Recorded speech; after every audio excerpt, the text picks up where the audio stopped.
जी नमस्कार दोस्तों, आप सभी का आपके अपने परिवार आईडी एग्जाम में स्वागत है। तो कैसे हैं आप सभी?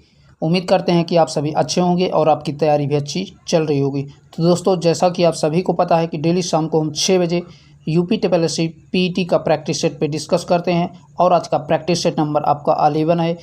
इससे पहले हमने 10 प्रैक्टिस सेट करवा दिए हैं। जिन लोगों ने उन प्रैक्टिस सेटों को नहीं देखा है तो चैनल पे जा कर के देख सकते हैं। और यह आपका प्रैक्टिस सेट 11 है जो कि यूथ पब्लिकेशन का है।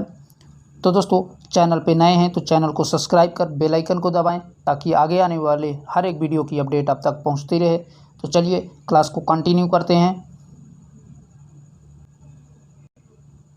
और अगर इस क्लास की आप पीडीएफ चाहते हैं तो हमारे टेलीग्राम चैनल से जुड़ करके वहां से इस क्लास की पीडीएफ डाउनलोड कर सकते हैं।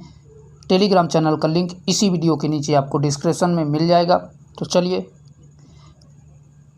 आज का पहला क्वेश्चन कह रहा है, शिवाजी की घुड़सवार सेना में सबसे नीचे की श्रेणी का अधिकारी कौन था? तो सबसे नीचे की श्रेणी जो है हवलदार की होती थी। तो right answer option number A right हो जाएगा। आइए देखते हैं नेक्स्ट क्वेश्चन को। अगला क्वेश्चन है, कृष्णदेव राय ने अमुक्त माल्यद की रचना किस भाषा में की थी? तो तेलुगु भाषा में की थी। तो याद रखिएगा, ऑप्शन नंबर सी यहाँ से राइट हो जाएगा। आइए बढ़ते हैं अगले क्वेश्चन की तरफ। अगला क्वेश्चन है दोस्तों, सूची राजवंश एवं सूची 2 राजधानी को कूट के आधार पर मिलाइए। तो प्रतिहार पहला कह रहा है, तो प्रतिहार वंश की जो है राजधानी कहाँ थी? तो प्रतिहार वंश की राजधानी आपका कन्नौज थी। तो पहले का डी से। फिर है चोल वंश, तो चोल वंश की राजधानी तंजौर थी। परमार वंश की राजधानी जो है धारा थी। तो तीसरे का सी से। और लास्ट में है सोलंकी, तो सोलंकी की राजधानी बी से हो जाएगा अलिहड़वाड़। तो आपने देखा दोस्तों, पहले का डी से, दूसरे का ए से और तीसरे का सी से, जबकि चौथे का बी से मिलान हो जाएगा। तो कूट के माध्यम से देखेंगे इसमें राइट आंसर कौन सा हो जाएगा। तो कूट के माध्यम से राइट आंसर आपका ऑप्शन नंबर डी यहाँ से राइट हो जाएगा। आइए देखते हैं अगले क्वेश्चन की तरफ। अगला क्वेश्चन है दोस्तों, निम्नलिखित अभिलेखों में से किस में चंद्रगुप्त मौर्य और अशोक दोनों के नाम का उल्लेख है? तो ऐसा कौन सा जो है अभिलेख था जिसमें चंद्रगुप्त मौर्य और अशोक दोनों के जो है नामों का उल्लेख मिलता है? तो यहाँ से राइट आंसर हो जाएगा ऑप्शन नंबर डी, स्कंदगुप्त का चूनागढ़ अभिलेख में जो है चंद्रगुप्त मौर्य और अशोक दोनों के नाम का उल्लेख मिलता है। तो याद रखिएगा। आइए देखते हैं अगले क्वेश्चन की तरफ। नेक्स्ट क्वेश्चन है, नाचिकेता और यम के बीच सुप्रसिद्ध संवाद उल्लिखित है। तो नाचिकेता और यम के बीच सुप्रसिद्ध संवाद जो है कंठो उपनिषद में जो है उल्लिखित है। तो ऑप्शन नंबर सी यहाँ से आपका राइट हो जाएगा। तो याद रखिएगा। चलिए देखते हैं अगले क्वेश्चन को। अगला क्वेश्चन है, राष्ट्रीय आंदोलन की अवधि में जिस घटना ने मतभेद के बीज बोए व अन्यतः देश का विभाजन कराया था, तो ऐसी कौन सी घटना थी? तो यहाँ से आपका ऑप्शन नंबर डी राइट हो जाएगा। विधानसभाओं में मुसलमानों के लिए पृथक निर्वाचन क्षेत्रों और स्थानों का आरक्षण की वजह से जो है देश में विभाजन हुआ था। तो याद रखिएगा दोस्तों। आइए देखते हैं अगले क्वेश्चन को।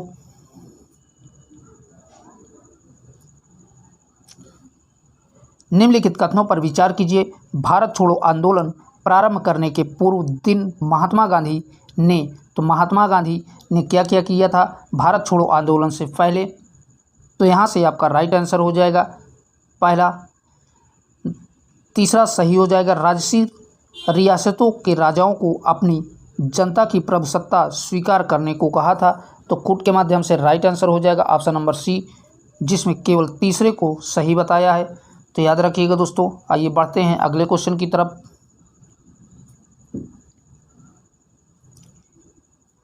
मोतीलाल नेहरू और सी.आर. दास द्वारा 1923 ईस्वी में गठित पार्टी का क्या नाम था? तो मोतीलाल नेहरू और सी.आर. दास द्वारा गठित पार्टी का नाम स्वराज पार्टी था। तो ऑप्शन नंबर सी यहाँ से राइट हो जाएगा। और यह 1923 ईस्वी में गठित हुई थी और सी.आर. दास जो है इस स्वराज पार्टी के अध्यक्ष थे। तो याद रखिएगा दोस्तों। आइए देखते हैं अगले क्वेश्चन की तरफ। 1904 में क्रांतिकारी संगठन अभिनव भारत संगठित किया गया था। तो अभिनव भारत जो है कब कहाँ पर संगठित किया गया था? तो महाराष्ट्र में अभिनव भारत जो है संगठित किया गया था। तो ऑप्शन नंबर डी यहाँ से राइट हो जाएगा। और दोस्तों बात करें अभिनव भारत की, तो विनायक दामोदर दास द्वारा जो है 1899 में, कब? 1899 ईस्वी में स्थापित मित्र मेला ही 1904 ईस्वी में नासिक, जो कि महाराष्ट्र में पड़ता है, में अभिनव भारतकार की संस्था बन गई थी। तो याद रखिएगा इस अभिनव भारत का पहले नाम जो है मित्र मेला था और यह विनायक दामोदर दास द्वारा जो है गठित किया गया था। तो ये सारे फैक्ट याद रखिएगा। चलिए बढ़ते हैं अगले क्वेश्चन की तरफ। अगला क्वेश्चन है, निम्न में से किसने भारतीय संघ तथा राष्ट्रीय सम्मेलन दोनों की स्थापना की थी? तो यहाँ से आपका राइट आंसर हो जाएगा ऑप्शन नंबर ए, सुरेंद्र नाथ बनर्जी तथा आनंद मोहन बोस ने जो है भारतीय संघ और राष्ट्रीय सम्मेलन दोनों की स्थापना की थी। तो right answer option number A correct हो जाएगा। आइए देखते हैं अगले क्वेश्चन की तरफ। वायुमंडल में किस मंडल में 1000 मीटर ऊपर जाने पर तापमान 6.5 डिग्री सेंटीग्रेड की दर से कम हो जाता है? तो राइट आंसर हो जाएगा ऑप्शन नंबर डी, परिवर्तन क्षोभ मंडल में जाने से जो है 6.5 सेंटीग्रेड की दर से जो है तापमान कम हो जाता है। तो ऑप्शन नंबर डी यहाँ से राइट हो जाएगा।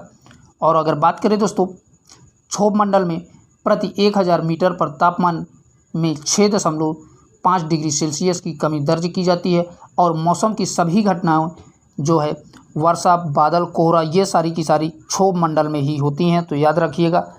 तो ठीक है दोस्तों, बढ़ते हैं अगले क्वेश्चन की तरफ। पर्वतों की उत्पत्ति का रेडियोधर्मिता सिद्धांत प्रस्तुत किया है। तो किसने प्रस्तुत किया था पर्वतों की उत्पत्ति का रेडियोधर्मी सिद्धांत? तो यह आपका जोली के द्वारा जो है प्रस्तुत किया गया था। तो ऑप्शन नंबर ए यहाँ से राइट हो जाएगा। आइए देखते हैं अगले क्वेश्चन को। अगला क्वेश्चन है, निम्न में से कौन कौन से खनिज बिहार में मिलते हैं?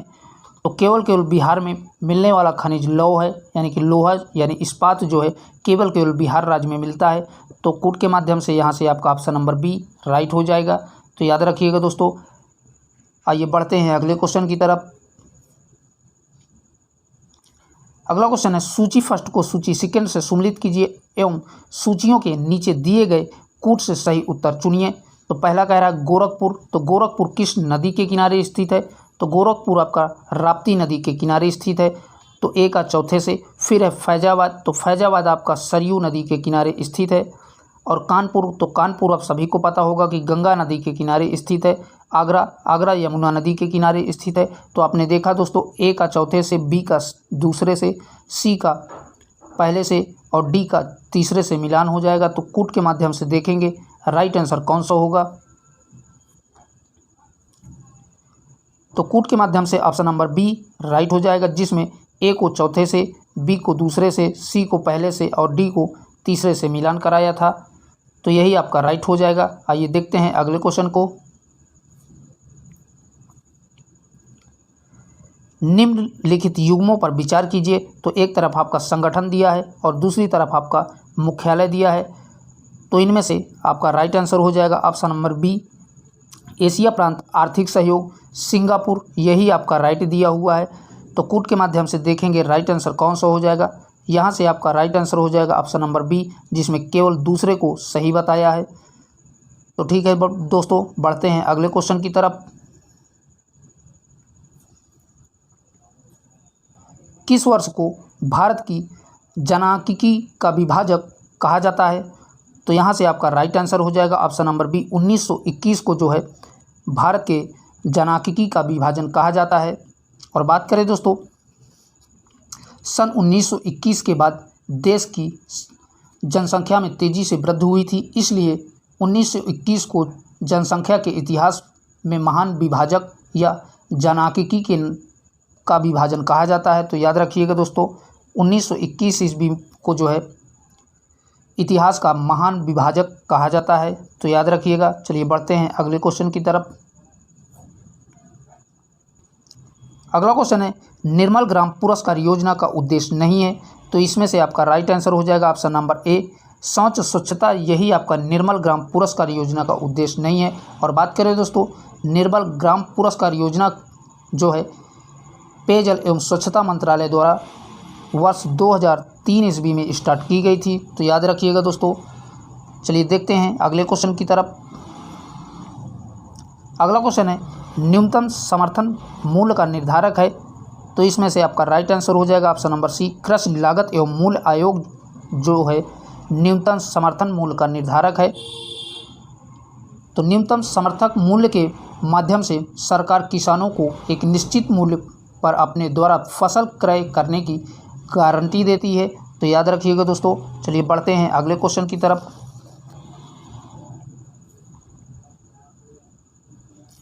अगला क्वेश्चन है निम्न में से कौन सा उपगम प्रोफेसर अमर्त्य सेन से संबंधित है, तो आपको बताना है कि कौन सा उपगम अमर्त्य सेन से संबंधित है। तो राइट आंसर हो जाएगा सक्षमता का उपगम जो है प्रोफेसर अमर्त्य सेन से संबंधित है, तो ऑप्शन नंबर बी यहाँ से राइट हो जाएगा। और बात करें दोस्तों प्रोफेसर अमर्त्य सेन का संबंध सक्षमता उपगम से है। उन्होंने समाज में आय वितरण की स्थिति को दर्शाने के लिए निर्धनता सूचकांक विकसित किया था। चलिए देखते हैं अगले क्वेश्चन की तरफ। अगला क्वेश्चन है वित्त आयोग का मुख्य कार्य क्या है, तो वित्त आयोग का मुख्य कार्य जो है आपको बताना है, तो यहाँ से आपका राइट आंसर हो जाएगा ऑप्शन नंबर ए करेक्ट हो जाएगा। केंद्र एवं राज्यों के बीच कर का विभाजन जो है वित्त आयोग का मुख्य कार्य है। अनुच्छेद 280 के तहत यह बताता है कि राष्ट्रपति प्रत्येक 5 वर्ष की समाप्ति पर एक वित्त आयोग का गठन करेगा, तो इसका प्रावधान अनुच्छेद के 280 में दिया गया है, तो याद रखिएगा दोस्तों। चलिए बढ़ते हैं अगले क्वेश्चन की तरफ।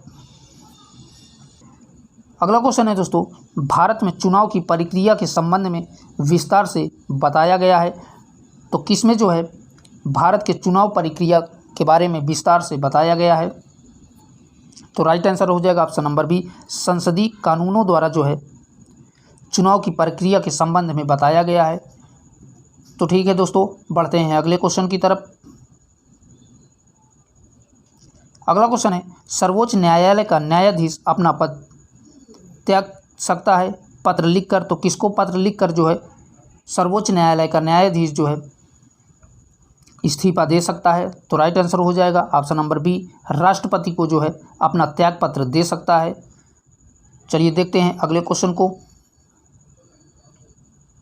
अगला क्वेश्चन है दोस्तों क्षेत्रीय परिषद का अध्यक्ष होता है, तो क्षेत्रीय परिषद का अध्यक्ष गृह मंत्री होता है, तो right answer option number C correct हो जाएगा। आइए देखते हैं अगले क्वेश्चन को।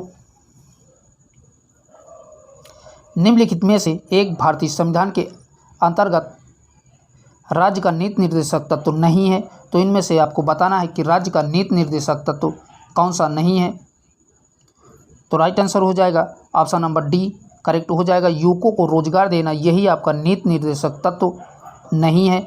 अगर बात करें दोस्तों युवकों को रोजगार देना संविधान के अंतर्गत राज्य के नीति निर्देशक तत्व नहीं है। नीति निर्देशक तत्वों को भारतीय संविधान में आयरलैंड के संविधान से लिया गया है, तो ये भी याद रखिएगा। कभी कभी पूछ लेता है कि भारतीय संविधान में नीति निर्देशक तत्व कहाँ से लिए गए हैं, तो ये आपका आयरलैंड के संविधान से लिया गया है, तो याद रखिएगा दोस्तों। चलिए बढ़ते हैं अगले क्वेश्चन की तरफ। अगला क्वेश्चन है भारतीय संविधान में किस अनुच्छेद के प्रावधानों के अंतर्गत संशोधन किया जाता है, तो आप सभी को पता होगा कि अनुच्छेद 368 के तहत भारतीय संविधान में जो है संशोधन किया जा सकता है, तो ऑप्शन नंबर ए यहाँ से राइट हो जाएगा। अगर दोस्तों अदर ऑप्शनों की बात करें अनुच्छेद 360 की, तो अनुच्छेद 360 आपका वित्तीय आपातकाल के बारे में बताता है, और अनुच्छेद 356 के बारे में बात करें तो 356 जो है राष्ट्रपति शासन से संबंधित है, तो इसमें जो है राष्ट्रपति के शासन से संबंधित उपबंध दिए गए हैं। और अगर बात करें 352 की, तो 352 में राष्ट्रीय आपातकाल की घोषणा का उपबंध दिया गया है, तो इस प्रश्न का आंसर दोस्तों ऑप्शन नंबर ए राइट हो जाएगा। 368 के तहत जो है भारतीय संविधान में संशोधन किया जा सकता है। तो ठीक है दोस्तों बढ़ते हैं अगले क्वेश्चन की तरफ। अगला क्वेश्चन है दोस्तों, एथलीट फुट बीमारी होती है, तो एथलीट फुट बीमारी किसके द्वारा होती है? तो राइट आंसर हो जाएगा ऑप्शन नंबर बी, फफूंद से जो है एथलीट फुट बीमारी होती है। और यह दोस्तों एथलीट फुट त्वचा का संक्रामक रोग है जो पैर की त्वचा में होता है, इसीलिए इसे एथलीट फुट बीमारी कहा जाता है। तो याद रखिएगा दोस्तों। बढ़ते हैं अगले क्वेश्चन की तरफ। अगला क्वेश्चन है, मानव शरीर में सबसे छोटी ग्रंथि कौन सी है? तो मानव शरीर में सबसे छोटी प्यूटरी ग्रंथि होती है। तो ऑप्शन नंबर डी यहाँ से राइट हो जाएगा, याद रखिएगा दोस्तों। चलिए बढ़ते हैं अगले क्वेश्चन की तरफ। अगला क्वेश्चन है, निम्नलिखित में से किस विस्फोटक का नाम नोबेल तेल है? तो राइट आंसर हो जाएगा ऑप्शन नंबर ए, TNG का जो है नोबेल तेल नाम है। तो ऑप्शन नंबर ए यहाँ से राइट हो जाएगा। अगर बात करें तो दोस्तों TNG की ट्राइनाइट्रोग्लिसरीन एक रंगहीन तैलीय कार्बनिक पदार्थ है। इसका पूरा नाम जो है ट्राइनाइट्रोग्लिसरीन होता है और यह जो है एक रंगहीन तैलीय पदार्थ होता है जो डायनामाइट बनाने के काम आता है, इसीलिए इसको जो है नोबेल का तेल के नाम से भी जाना जाता है। तो याद रखिएगा दोस्तों। चलिए बढ़ते हैं अगले क्वेश्चन की तरफ। अगला क्वेश्चन है दोस्तों जो कि 29 नंबर का क्वेश्चन है, तैरने के तालाब में तैरने से मनुष्य की त्वचा जल जाती है, तो किसके कारण जो है तैरने से मनुष्य की त्वचा जल जाती है? तो राइट आंसर हो जाएगा, क्लोरीन के कारण जो है मनुष्य की त्वचा जल जाती है, याद रखिएगा। आइए देखते हैं अगले क्वेश्चन को। अगला क्वेश्चन है, केल्विन मापन में मनुष्य के शरीर का सामान्य तापमान कितना है? तो केल्विन के मापन में जो है मनुष्य का सामान्य ताप कितना होता है?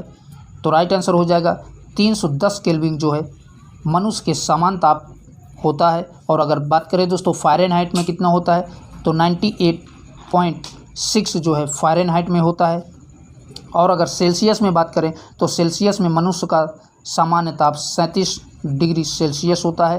तो ये तीनों फैक्ट याद रखिएगा जो कि एग्ज़ाम के लिए बहुत ही उपयोगी है। अगर आपसे केल्विन में पूछता है तो 310 केल्विन होता है, और अगर आपसे फ़ारेनहाइट में पूछता है तो फ़ारेनहाइट में 98.6 फ़ारेनहाइट होता है, और सेल्सियस में अगर पूछता है तो 37 डिग्री सेल्सियस आपका मनुष्य के सामान्य ताप होता है। तो ये तीनों फैक्ट याद रखिएगा दोस्तों। चलिए देख लेते हैं अगले क्वेश्चन को।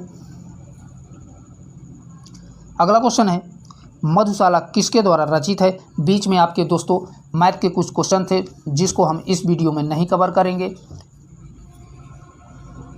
कह रहा है मधुशाला किसके द्वारा रचित है? तो मधुशाला आपका हरिवंश राय बच्चन के द्वारा रचित जो है, जो कि 1935 ईस्वी में रची गई थी। तो राइट आंसर हो जाएगा ऑप्शन नंबर सी करेक्ट हो जाएगा। चलिए देखते हैं अगले क्वेश्चन को। अगला क्वेश्चन है, ऐरा गैरा नथु खैरा मतलब बताइए। तो ऐरा गैरा नथु खैरा का मतलब होता है मामूली आदमी। तो ऑप्शन नंबर बी यहाँ से राइट हो जाएगा। तो याद रखिएगा दोस्तों। चलिए देखते हैं अगले क्वेश्चन की तरफ।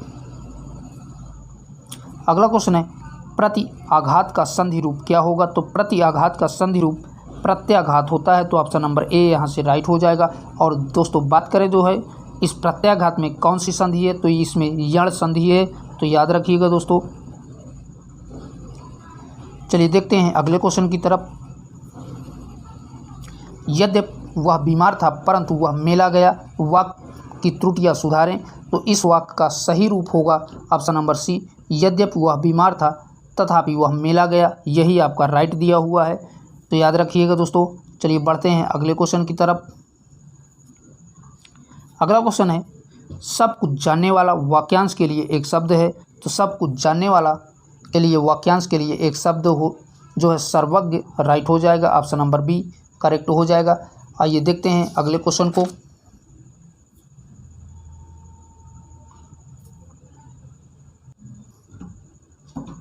अगला क्वेश्चन है दोस्तों, आगा खां गोल्ड कप किस खेल से संबंधित है? तो ये आपका फुटबॉल के खेल से संबंधित है। तो याद रखिएगा दोस्तों ऑप्शन नंबर सी यहाँ से राइट हो जाएगा। आइए देखते हैं अगले क्वेश्चन को। अगला क्वेश्चन है, भारत का सबसे ऊंचा बांध कौन सा है? तो भारत का सबसे ऊंचा बांध जो है आपका टिहरी बांध है। तो याद रखिएगा दोस्तों ऑप्शन नंबर डी यहाँ से राइट हो जाएगा। और अगर बात करें दोस्तों आपका हीराकुंडा बांध की, तो हीराकुंडा बांध आपका ओडिशा राज्य में महानदी पर स्थित है, जो देश का जो है सबसे लंबा बांध है। और अगर बात करें दोस्तों भाखड़ा नागल बांध की, तो यह पंजाब हिमाचल प्रदेश की सीमा पर सतलज नदी पर स्थित है, जो भारत का सबसे बड़ा बांध है। और इस प्रश्न का answer option number D right हो जाएगा। सबसे ऊंचा बांध आपका टिहरी बांध है। तो ये सभी के सभी फैक्ट याद रखिएगा दोस्तों। चलिए बढ़ते हैं अगले क्वेश्चन की तरफ। अगला क्वेश्चन है, वनों की कमी, नगरीकरण और प्रदूषण का बढ़ना सभी निम्नलिखित किस कारण से हैं? तो राइट आंसर हो जाएगा आबादी बढ़ने की वजह से ये सारी की सारी घटनाएं होती हैं। तो ऑप्शन नंबर डी यहाँ से राइट हो जाएगा, याद रखिएगा दोस्तों। चलिए बढ़ते हैं अगले क्वेश्चन की तरफ। अगला क्वेश्चन है, अंतर्राष्ट्रीय परमाणु ऊर्जा एजेंसी का मुख्यालय है। तो अंतर्राष्ट्रीय परमाणु ऊर्जा का एजेंसी का मुख्यालय जो है वियना में है। तो ऑप्शन नंबर सी राइट हो जाएगा, याद रखिएगा दोस्तों। चलिए देखते हैं अगले क्वेश्चन की तरफ। अगला क्वेश्चन है, पटका किस देश की मुद्रा है? तो पटका आपका मकायू देश की मुद्रा है। तो याद रखिएगा ऑप्शन नंबर सी यहाँ से राइट हो जाएगा। आइए देखते हैं अगले क्वेश्चन को। अगला क्वेश्चन है, भारत के किसी राज्य के राज्यपाल के पद का आधिकारिक कार्यकाल कितने दिनों का होता है? तो आप सभी को पता है कि भारत के किसी भी राज्य के राज्यपाल का कार्यकाल 5 वर्ष का होता है। तो याद रखिएगा दोस्तों। चलिए बढ़ते हैं अगले क्वेश्चन की तरफ। अगला क्वेश्चन है, निम्न में से कौन सा युग्म सही नहीं है? तो आपको इसमें से गलत युग्म का पहचान करना है। तो यहाँ से आपका राइट आंसर हो जाएगा ऑप्शन नंबर डी, हुमायूं का मकबरा इलाहाबाद। ये आपका गलत दिया हुआ है। हुमायूं का मकबरा जो है इलाहाबाद में ना होकर के दिल्ली में स्थित है। तो ये याद रखिएगा दोस्तों, ये कहाँ पर स्थित है? दिल्ली में स्थित है। यही आपका गलत दिया हुआ था। आइए देखते हैं अगले क्वेश्चन को। क्वेश्चन कह रहा है, अंतर्राष्ट्रीय योग दिवस कब मनाया जाता है? तो अंतर्राष्ट्रीय योग दिवस जो है आपका 21 जून को मनाया जाता है। तो ऑप्शन नंबर सी यहाँ से राइट हो जाएगा। ठीक है दोस्तों, बढ़ते हैं अगले क्वेश्चन की तरफ। अगला क्वेश्चन है, मई 2022 में किस महिला को बैंक ऑफ इंग्लैंड की मौद्रिक नीति समिति में शामिल किया गया है? तो राइट आंसर हो जाएगा स्वाति ढींगरा को जो है बैंक ऑफ इंग्लैंड की मौद्रिक नीति में शामिल कर लिया गया है। तो ऑप्शन नंबर ए राइट हो जाएगा, स्वाति ढींगरा। तो ठीक है दोस्तों, बढ़ते हैं अगले क्वेश्चन की तरफ। अगला क्वेश्चन है दोस्तों, मई 2022 में WHO ने किस राज्य को उसके तंबाकू नियंत्रण कार्यक्रम के लिए पुरस्कृत करने की घोषणा की है? तो यहाँ से आपका राइट आंसर हो जाएगा झारखंड राज्य, राइट हो जाएगा।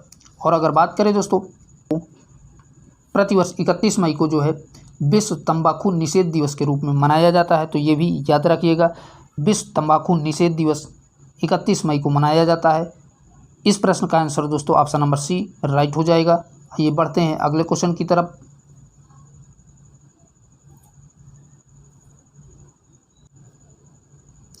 अगला क्वेश्चन है, मई 2022 में केंद्र सरकार ने GST मुआवजे के रूप में कितनी बकाया धनराशि जारी की है? तो राइट आंसर हो जाएगा 86,912 करोड़ रुपए की राशि जो है बकाया राशि जारी की है। तो ऑप्शन नंबर डी राइट हो जाएगा। चलिए देखते हैं अगले क्वेश्चन की तरफ। अगला क्वेश्चन है दोस्तों, मई 2022 में किसे पाकिस्तान के तीसरे सर्वोच्च नागरिक पुरस्कार से सम्मानित किया गया है? तो यहाँ से आपका राइट आंसर हो जाएगा ऑप्शन नंबर ए, डरैन सैमी को जो है सर्वोच्च नागरिक पुरस्कार पाकिस्तान अवार्ड दिया गया है। तो याद रखिएगा दोस्तों। आइए बढ़ते हैं अगले क्वेश्चन की तरफ। अगला क्वेश्चन है दोस्तों, हाल ही में किसे राष्ट्रीय सूचना विज्ञान केंद्र का नया महानिदेशक बनाया गया है? तो राइट आंसर हो जाएगा राजेश गेरा को जो है राष्ट्रीय सूचना विज्ञान केंद्र का महानिदेशक बनाया गया है। और दोस्तों अगर बात करें राष्ट्रीय सूचना विज्ञान केंद्र की स्थापना की, तो इसकी स्थापना 1976 ईस्वी में की गई थी। तो ये भी याद रखिएगा। आइए देख लेते हैं अगले क्वेश्चन को। अगला क्वेश्चन है दोस्तों, मई 2022 में राष्ट्रपति रामनाथ कोविंद ने अखिल भारतीय आयुर्वेद महासम्मेलन का उद्घाटन कहाँ किया है? तो राइट आंसर हो जाएगा महाराष्ट्र में जो है राष्ट्रपति रामनाथ कोविंद के द्वारा जो है भारतीय आयुर्वेद महासम्मेलन का उद्घाटन किया गया है। तो राइट आंसर हो जाएगा मध्य प्रदेश। तो ऑप्शन नंबर सी यहाँ से राइट हो जाएगा। चलिए देखते हैं अगले क्वेश्चन की तरफ। अगला क्वेश्चन कह रहा है दोस्तों, जून 2022 में दुनिया का सर्वाधिक तेज सुपर कंप्यूटर कौन सा बना है? तो सबसे तेज सुपर कंप्यूटर जो है दुनिया का फ्रंटियर बना है। तो ऑप्शन नंबर डी यहाँ से राइट हो जाएगा। याद रखिएगा दोस्तों, अगर दोस्तों आपसे भारत का पूछता है तो भारत का सबसे सुपर कंप्यूटर जो है बना है परम सिद्धि। तो ये भी याद रखिएगा, अगर आपसे भारत का पूछता है तो भारत का जो है परम सिद्धि है, और विश्व का पूछता है तो फ्रंटियर जो है विश्व का जो है सबसे तेज सुपर कंप्यूटर बन गया है। तो याद रखिएगा दोस्तों। चलिए बढ़ते हैं अगले क्वेश्चन की तरफ। अगला क्वेश्चन है, मई 2022 में किस खिलाड़ी का यूनिसेफ के सद्भावना राजपूत के रूप में 20 वर्ष का कार्यकाल बढ़ाया गया है? तो यहाँ से राइट आंसर हो जाएगा सचिन तेंदुलकर का जो है 20 वर्ष का कार्यकाल बढ़ा दिया गया है। तो याद रखिएगा दोस्तों, 2013 में सचिन तेंदुलकर को दक्षिण एशिया क्षेत्र के लिए सद्भावना राजपूत नियुक्त किया गया था।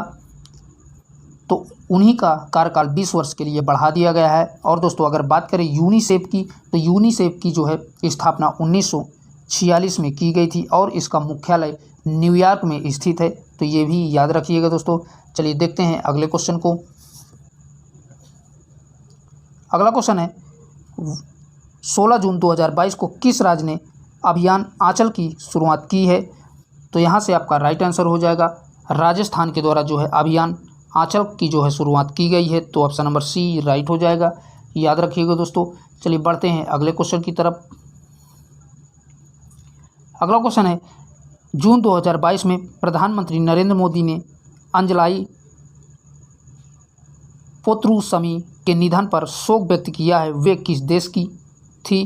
तो वो जो है मलेशिया देश की थी। तो ऑप्शन नंबर सी राइट हो जाएगा। और दोस्तों अंजलाई पोत्रुसमी की बात करें तो ये सुभाष चंद्र बोस के साथ जो है स्वतंत्रता सेनानी थी। तो ये भी याद रखिएगा, इसलिए प्रधानमंत्री नरेंद्र मोदी ने इनके निधन पर शोक व्यक्त किया था। और यह मलेशिया की रहने वाली थी जिनका निधन 102 वर्ष में हुआ था। तो ये भी याद रखिएगा दोस्तों। चलिए बढ़ते हैं अगले क्वेश्चन की तरफ।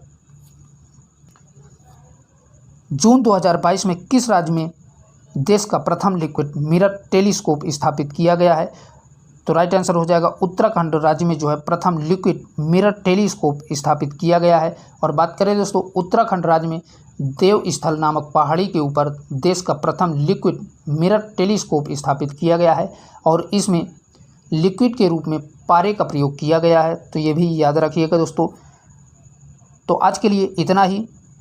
तो वीडियो को ज़्यादा से ज़्यादा शेयर करें, और अभी तक चैनल को आपने सब्सक्राइब नहीं किया है तो प्लीज़ उसे भी सब्सक्राइब कर लें। फिर मिलेंगे एक नए सेशन के साथ, तब तक के लिए बाय बाय, टेक केयर।